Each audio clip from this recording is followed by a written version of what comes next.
দেখতে দেখতে মাঝ পর্যায়ে 38তম কলকাতা আন্তর্জাতিক বইমেলা। বিক্রি বাটা নিয়ে ভালো মন্দ প্রতিক্রিয়ায় এখনো পর্যন্ত মন খারাপের পাল্লায় ভারী। ব্রিগেডের জনসভাকে ভিলেন করে উঠে আসছে অনুযোগের সুরও। আবার সেই ব্রিগেডই হয়ে উঠতে পারে শেষ রাতের ওস্তাদ। দেখা যাক সবুরে কি কি ফলে। একটু একটু করে ক্লাইম্যাক্সের দিকে এগোচ্ছে বইমেলা। সাধারণের জন্য 29-এ মুক্তদ্বার হওয়ার ঠিক পরের দিন জোর ঝটকায় বিপর্যস্ত হয়ে পড়েছিল প্রকাশনা সংস্থাগুলির ব্যবসাপাতি। ব্রিগেডে শাসক দলের ডাকে 30-এর জনসভা যখন সুনামির চেহারা নিয়েছিল, মাছি তাড়াচ্ছিলেন বইমেলার বিক্রেতারা। সেই দুরবস্থা সামলে এখন অনেকটাই ছন্দে মিলন মেলা প্রাঙ্গণ।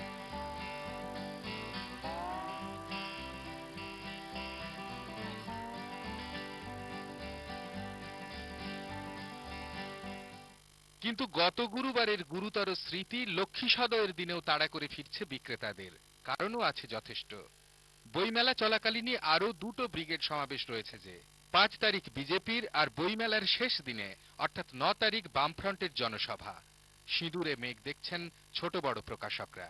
ব্রিগেডের দিনে ব্যবসা অবশ্যই ভালো হয়নি এবং আমরা সত্যি খুব ভয় পাচ্ছি যে শুনছি নাকি আরো দুটো ব্রিগেডের মিছিল রয়েছে।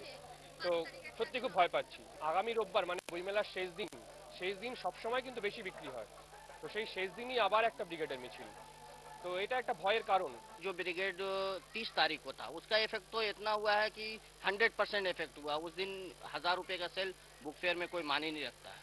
वो ब्रिगेड का सिर्फ उस दिन का इफेक्ट था। लेकिन अब जो दो और ब्रिगेड जैसा कि सुनने में आ रहा है तो वो भी वैसे ही इफेक्ट पड़ेगा। इस साल बुक फेयर फ्लॉप होने का चांसेस है। তবে উল্টেও যেতে পারে ছক। ব্রিগেড সমাবেশের জনগণ যদি বিকেল নাগাদ হয়ে পড়েন বাইপাসমুখী। हम आशावान हैं, आशाओं पे दुनिया जीती है, हम भी आशाओं के ऊपर जी रहे हैं और सोच ले रहे हैं कि रैली का कोई प्रभाव इस पर नहीं पड़ेगा बल्कि और गतिशील होगा, ऐसा लोगों का कहना है। क्योंकि बाहर के लोग भी यहाँ आ रहे हैं, वो भी इस रैली के माध्यम से यहाँ पहुंचेंगे। আশা নিয়ে ঘর করা, আশায় পকেট ভরা এবং এমন আশাকে দুরাশা ভাবতে চাইছে না মন। হাজার হোক রাজনীতির সঙ্গে পুস্তক প্রীতির তো কোনো বিরোধ নেই। ক্যামেরায় জয়দীপ দাসের সঙ্গে পৌলমের রিপোর্ট, ওঙ্কার অনলি ট্রুথ।